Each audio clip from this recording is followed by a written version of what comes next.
What's poppin', YouTube family? It's your boy Dwight. Welcome back to the channel, Silverback Sillage. Hope all is well with everybody. First off, do me a huge favor. Make sure you like, comment, and subscribe, and hit that bell icon so you can be notified when I post new content.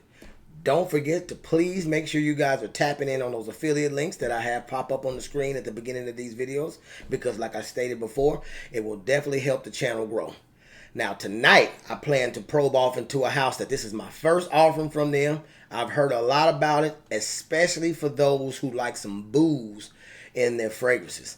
I'm hearing that this one's a good one. But here's my thoughts. Keep it locked.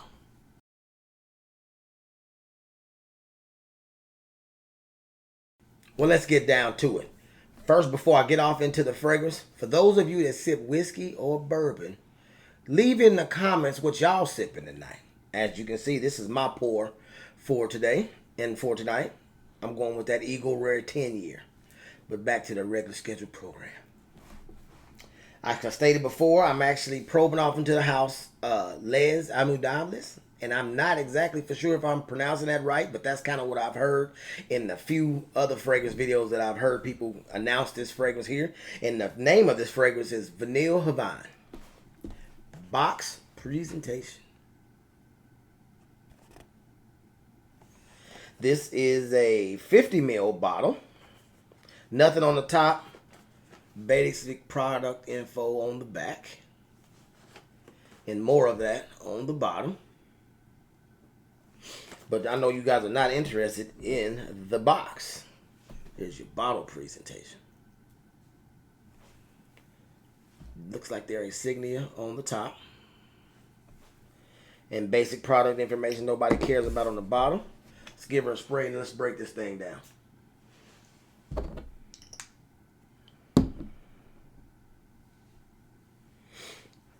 We got main accords of sweet, tobacco, cacao, vanilla, warm spicy, rum, fruity, amber, woody, and powdery. With top notes of tobacco, cacao, and rum. Mid notes of vanilla, dried fruits, and amber. And into your base notes, you got some leather and some floral notes. But what do you get? Right off rip, I'm going to let y'all see that. Get a little closer so y'all can see that. This will stain your clothes if you spray it on a light colored shirt. So do not make that mistake. Now, I can smell this fragrance from here.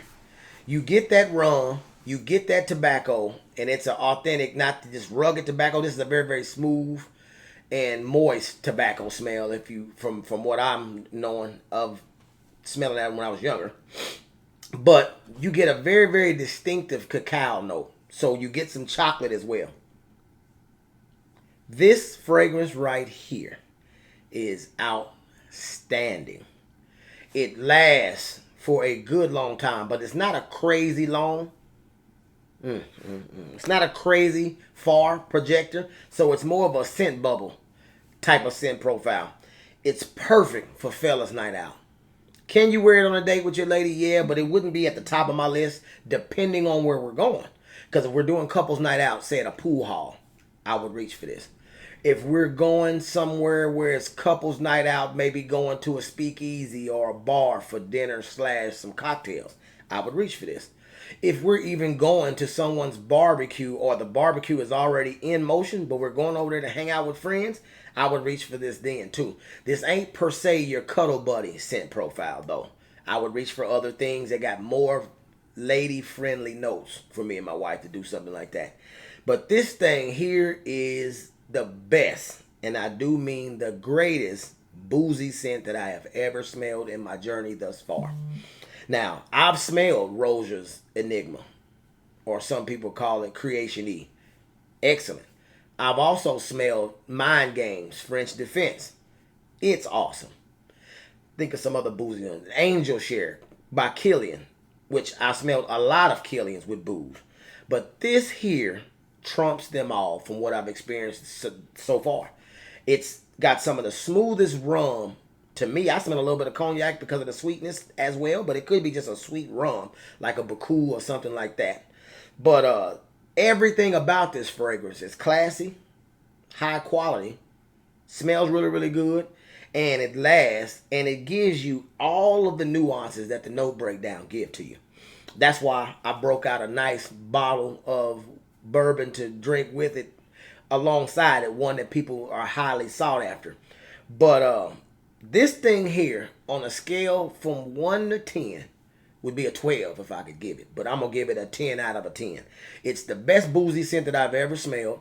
And I'm looking forward to getting my nose on other fragrances in this house. Because if they all built on this type of quality, I would love to add some more to my collection.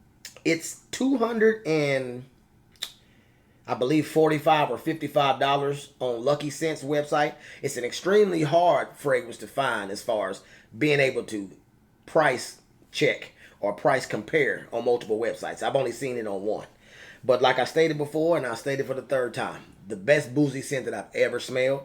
And then the next time I do a boozy fragrance top 10, I'm going to find it hard pressed to find something to be able to beat it out at that number one spot. And it depends on how I compose that list. If I compose that list based off of strength, to me, that's the only way it can be bumped out of the top spot. Because I got another fragrance in mind that I'm looking forward to sampling that I heard is crazy boozy, which would probably go in the number one spot if it fits the bill of what people have said about it.